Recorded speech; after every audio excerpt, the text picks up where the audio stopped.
എന്തൊക്കെ നമുക്ക് ചെയ്യാൻ പറ്റുന്നില്ലയോ, എന്തൊക്കെ നമുക്ക് ചെയ്യാൻ സൗകര്യമില്ലയോ അതിലൊക്കെ മക്കളുണ്ടായി പോയില്ലേ, മക്കളെ നോക്കണ്ടേ, അവർക്ക് വേണ്ടി ഞങ്ങൾ ത്യജിച്ചേക്കുവാ.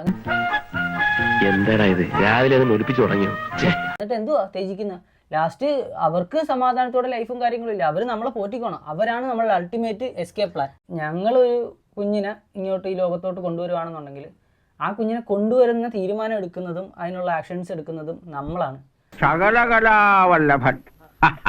അല്ലാണ്ട് ആ കുഞ്ഞല്ല അച്ഛാ ഞാൻ ഇങ്ങോട്ട് വന്നോട്ടെ, അല്ലെ അമ്മ ഞാൻ ഇങ്ങോട്ട് വന്നോട്ടെ എന്ന് പറഞ്ഞിട്ട് വരുന്നത്. നമ്മുടെ ഔദാര്യം അല്ല അവർക്ക്, നമ്മളാണ് അവരെ ഇങ്ങോട്ട് കൊണ്ടുവരുന്നത്. സോ അവർക്ക് അവരുടെ കാലിൽ നിൽക്കാൻ പറ്റുന്ന ഒരു കാലം വരെ നമ്മൾ വേണം അവരെ കാര്യങ്ങളൊക്കെ വൃത്തിയായിട്ട് നോക്കാൻ.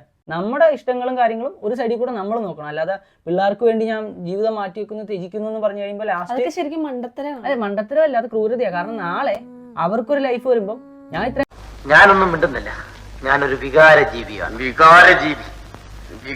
നിനക്ക് വേണ്ടി ത്യജിച്ചല്ലേ, നീ എനിക്ക് വേണ്ടി ത്യജിക്ക്, നീ ഇനി ലൈഫ് വേണ്ട നിനക്ക്, ഇനി ഞാൻ ചാവുന്ന തീരുന്നവരെ ഞങ്ങളെ നീ പോറ്റിക്കൊണ്ടിരുന്നു എന്ന് പറയുന്ന ഒരു സിറ്റുവേഷനിലോട്ട് പോകും. എനിക്ക് അത്യാവശ്യം നല്ല ട്രോമയുണ്ട് അതിനകത്തൊക്കെ, അതിനെക്കുറിച്ച് സംസാരിക്കുമ്പോൾ എനിക്ക് കലിപ്പ് വരുന്നുണ്ട്.